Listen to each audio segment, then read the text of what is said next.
encantado de estar aquí contigo. Muchas gracias. Acabo de ver la película y bueno, aparte de los evidentes homenajes al Resplandor, Nosferatu, El corazón del ángel, aparte de que haya personajes que tengan los nombres de la novedad de Ira Levin, Castevet, Sí, sí.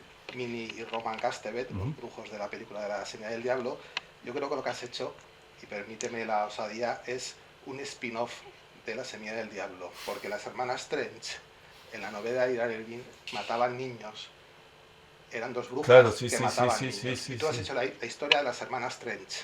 Bueno, te agradezco muchísimo. Qué honor. Polanski estuvo en la película todo el tiempo, ¿cierto?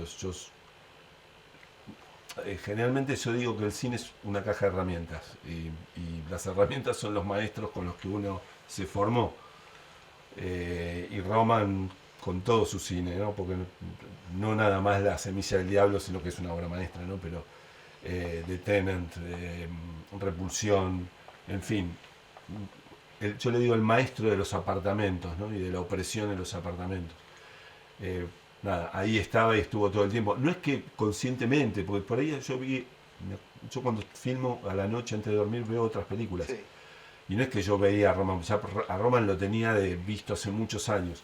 Pero por ahí me veo John Ford, Viña de Ira, ¿viste? O por ejemplo, una película que vi mucho es La Residencia de Chicho y Ibáñez Serrador. Sobre todo porque me encantaba la apuesta. Pero sí es indudable que Polanski me influenció muchísimo y te agradezco, wow, que me digas que es un spin-off. Has hablado también de que la película empieza basada en hechos reales. Sí. Yo he leído que es una experiencia que tuviste tú con unos vecinos, no exactamente lo de la película, evidentemente. Sí. ¿Tú crees, como se autodenomina David Fincher, que tiene demonios interiores que no podrías ni imaginar? Sí, absolutamente. Aparte yo creo en lo que estoy contando. Me pasa eso, ¿cierto? Yo la película, esto te lo cuento que no lo dije antes. Cuando la hice, cuando la filmé, hacía un año que había muerto mi mamá y mi papá. Por vejez, por diferentes causas. Pero en el medio que yo estaba filmando la película, yo estaba haciendo el duelo de la muerte de mis viejos. Y yo creo que eso me impactó mucho. Y ahí tuve también una reconciliación con la cual estuve muy peleada con la religión. Es decir, no me preguntes por qué, pero sentí una necesidad básica de ir a una iglesia. No soy un católico que va a misa ni nada, pero el hecho de ir y conectarme con algo más y pedirle por mis viejos, ¿no? Y con algo más que esta realidad tecnológica en la que vivimos. Me parece que la película, eso está. ¿Viste? Y eso que me afectó traté de ponerlo porque si te fijas en el final hay muchos elementos religiosos que siempre están en duda porque uno no sabe. En un momento uno de los personajes le dice, el personaje de Maribel le dice, yo las escucho rezar todo el tiempo, no pueden ser satánicas, y Sandra Ferrus le dice, y si Dios es el diablo, ¿no? Pero sí, coincido con lo de Fincher, sí, uno tiene demonios inalcanzables e inexplicables. Cuando se estrenó La semilla del diablo, Polanski dijo que su objetivo era hacer creíble lo increíble. Cuando se estrenó El exorcista, un crítico de cine dijo que el éxito de la película era que se tomaba a sí mismo en serio. Sí, por supuesto. Esto es un poco en la línea de lo que estás contando tú, absolutamente, ¿no? Y fueron las grandes referencias, esas películas. El bebé de Rosemary, El exorcista, The Shining. Hay otra película que se llama The Hunting of Julia, de Richard Lockrane, con Mia Farrow, que es una película no muy conocida, sí, sobre una mujer que se pierde a su hija y se va se muda a una casa donde se le aparece el fantasma de una nena, es tremenda. O por ejemplo Don't Look Now de Nicolas Roeg. Bueno, mi película favorita. Yo creo que es la película más aterradora de todas. Pero si vos te fijas en todas esas películas, se toman muy en serio el género. Sí. No son películas paródicas ni de consumo irónico, que es la gran mayoría del terror que yo estoy viendo ahora. A mí me encantó, por ejemplo, Bring Her Back, esa me parece una película extraordinaria, pero porque es un drama profundo. Sí, coincido con lo que decís. El edificio donde ruedas la película creo que es fundamental, como lo era el Dakota en la película de Polanski. Y este edificio lo encontraste, rodaste creo además dentro del edificio. Sí. ¿Te costó mucho encontrar un edificio tan que fuera tan simbólico en todo lo que te ibas a contar? No, fue mágico. En un principio, esta película yo tardé 13 años en hacerla por diferentes circunstancias, pero creo que un gran problema, esto lo estoy viendo ahora con las notas, es que yo siempre la había pensado en estudio la película. Es decir, yo quería que la cámara viajara, pasara de un piso al otro, y eso la encarecía. Fue tremendo, íbamos a los estudios, no se podía hacer esto, lo íbamos a hacer en verde, con virtual y con nada, y la película no se hacía, no se hacía.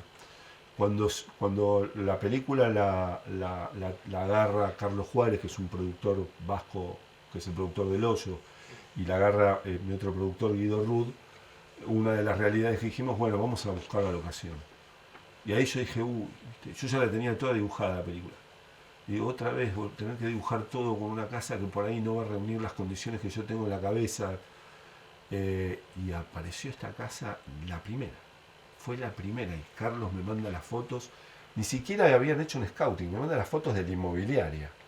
Yo la vi y le dije, Carlos, es esa. Esa es la casa. Yo generalmente soy bastante pesado. Los directores somos generalmente bastante pesados y mandamos a buscar y buscamos, vamos a buscar. Esto no te voy a mentir, fue magia pura. La casa apareció, el edificio era perfecto. Después cuando viajé a Bilbao hicimos el scouting, el primer scouting, dije, esto es nada, parece construido para la película. Sí, fue uno de los grandes logros. Si te pregunto por esto de la casa es porque acabo de leer hace unos días que fíjate qué curioso que Carlos Saura imaginó Criacuervos, la historia de Criacuervos viendo la casa. Claro. O sea, primero fue la casa y luego fue la claro, historia. Lo despertó la locación. O sea, él vio una casa y se imaginó una historia. Bueno, es un proceso hermoso ese. En el mío fue a la inversa porque yo en verdad la historia me sucedió en mi casa.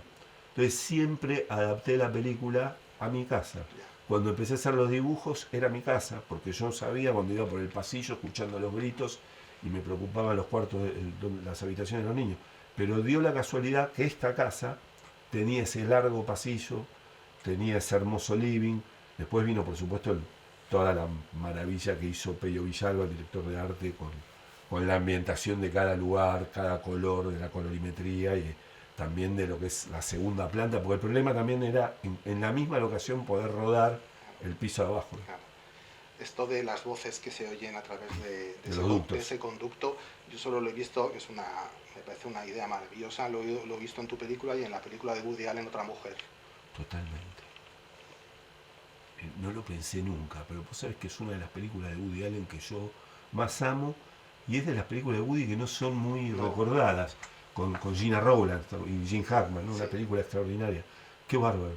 Probablemente lo haya sacado inconscientemente de ahí también. Sí. Además ella es psicóloga. Me acuerdo, me la trajiste, la quiero, yo colecciono películas en formato físico, me la quiero comprar ya. Aparte para mí es de las mejores de Woody. Lo que pasa es que en la real, en mi casa real estaban esos ductos. Ya. De hecho, cuando empezamos acá, ¿sabes cuál fue el único problema de la locación? Que no tenía los conductos, porque acá no está. Entonces dijimos, hagámoslos. Y los construimos, esa rejilla, Pello la hizo, y tuvimos que hacer en el guión toda la introducción de la vendedora, de la empleada de la inmobiliaria, que dice, este es un edificio muy particular porque tiene un sistema de calefacción. Pero bueno, qué bueno lo de la otra mujer. Sí, hay un elemento en la película también que la hace diferente, digámoslo así, que es ese toque de cuento de hadas. La niña lee a Hansel y Gretel y luego Hansel y Gretel se convierten en reales, porque son los niños. Y ya el primer síntoma es cuando la niña está leyendo el cuento de Hansel y Gretel. Sí, sí. Eso siempre lo tuve en mente. Aparte los cuentos de Grimm, de Andersen, son siniestros. Es decir, después fueron ablandados por el tiempo porque, no sé, pasaron por el tamiz de un montón de ediciones y los fueron aniñando para que sean tolerables, pero son terribles, hay canibalismo. Hansel y Gretel es tremendo. Había una versión del guión que todavía era más Hansel y Gretel, los niños entraban en la cocina estaba llena de dulces, tortas, pero después sentíamos que eso alargaba la película y preferimos ir por otro lado. Cuando empiezan los títulos de crédito aparece enseguida la palabra Netflix. No sé, aquí en España hay una cierta polémica, ¿no?, de que es cine, que no es cine. Netflix está en Cannes, puede ir a Cannes, puede ir a los Oscars, no puede ir a los Oscars, estrena. Netflix ayuda, no ayuda, o sea, Netflix quiero decir las plataformas. Sí. yo creo que ayuda muchísimo. Sí. Pero también es verdad que hay gente que dice, bueno, si no se estrena en cines, no es el caso de tu No, película, no. que se va a estrenar en cines. Sí. Hay películas de Netflix, ahora acaba de estrenar una película estupenda que ha ido directamente a A la Netflix. plataforma. Mira, yo tengo una relación, en este caso no puedo decir nada de Netflix porque me dieron absoluta libertad. Vino un día la presidenta de Netflix España y la directora, y cuando vio lo que estábamos haciendo con los niños, nada, me dijo, esto va todo bien, sean, sean felices. Así que no podría decirte nada de ella. Sé que hay experiencias donde son más acotadas, que acotan más el arte, que acotan más a los realizadores. Yo vengo de dos experiencias muy buenas. Yo filmé mi anterior película, Ecos de un crimen, Sí, para Warner y la vi. HBO, y no tuve problema. Pero sí siento, esto es una percepción que yo tengo, que es que hay como un estándar, ¿viste?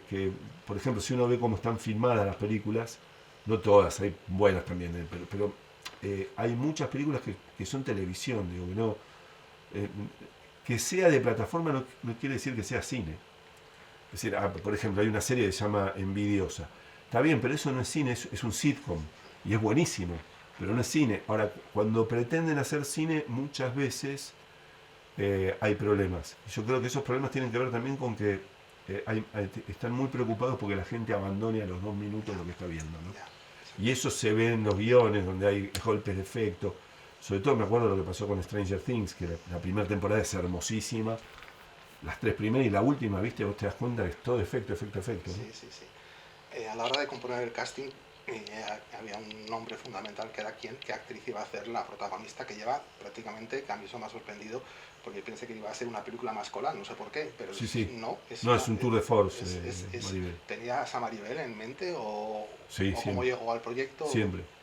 Siempre. En un momento la quise hacer en Argentina y no la tenía Maribel en mente, tenía otra actriz. Pero menos mal que la hice con Maribel. Hubiera sido otra cosa, otro resultado. Pero cuando decidimos que la película se iba a hacer en España, para mí no había otra actriz. Soy fanático de ella, tiene la potencia y la importancia para construir este personaje. Yo siempre digo, hay que ver el primer frame, el rostro de ella, y el último frame de la película, y ahí tenés todo el viaje traumático de Maribel, ¿no? Hay una frase de un director francés que se llama Cédric Clapis, que dice: siempre he pensado que las películas deben combinar las obsesiones del director y los intereses del espectador. Eso es fundamental. Central. Yo intento no olvidarme del espectador porque para mí ese es otro problema, el cine se olvidó. A ver, hay un cine que en teoría que es el artístico, el cine de festivales, ¿no? Ese cine no le importa al espectador, ¿no? Hasta a veces lo desprecia. Hay cierta una militancia de eso. Y por otro lado, el cine industrial se olvidó también de los espectadores porque ya no habla de seres humanos. El cine industrial no sé de qué está hablando. Insisto, no todos, hay películas, siempre uno rescata grandes películas. Marty Supreme para mí es una hermosura de película, una belleza de cine puro aparte. Pero en general, para mí el desafío en esta película era hacer una película de género que tuviera eh, importancia dramática, relevancia dramática, que decir que hubieran personas con conflictos y con problemas, pero que a su vez fuera una película de aventuras de esas que ya no se hacen más. Sobre todo el último acto, yo te diría que ahí abandono Sí, a Polanski para abrazar a Spielberg. sí, Claramente, y no tengo problema, y el final es Alan Pakula. Pero digo, de alguna manera, todos esos cineastas distintos, sí, porque hasta tiene cosas de Fanny Alexander, de Berman, nunca se olvidaron de la gente. Nunca. Vos ves Fanny Alexander, es una película popular, sí. no es una película para 5 personas. Bueno, eso es un poco, fue el espíritu, ¿no? En los pacientes los dos pacientes que hablan con la protagonista, una habla de feminismo, de las mujeres, del Sí, sí. poder, y el otro habla de guerra, ¿no? Sí, Eso lo has metido tú porque evidentemente es algo que a lo mejor a ti, porque podías haber metido a dos hablando de lo que fuera. de lo que sea. Sí, porque para mí eso le da el contexto actual. Hace poco un amigo mío crítico me dice, hiciste una película de los 60 y los 70. Digo, sí. Me dice, pero es anacrónica. Le digo, porque hay pocos celulares. Le digo, no, es que no quería celular, me tienen harto los celulares en el cine. Hay los suficientes, los que tienen que haber. Pero de alguna manera yo creo que todo el contexto, sobre todo cuando la vine a filmar, que estaba el tema de la guerra en Ucrania acá al lado, ¿no? Cosas que en Argentina no se palpa, no se vive. Yo hace poco estuve en el Festival de Tallinn, en Estonia, Sí, y vos veías los diarios con Putin en todas las planas. El feminismo, ¿no? El problema de las mujeres también que no encuentran hombres, los tipos que han perdido su lugar. Todo eso me parece que hace que la película sea un cuento siniestro actual, actual. es decir, contemporáneo. Muy bien, pues muchas gracias. No, a vos, por favor.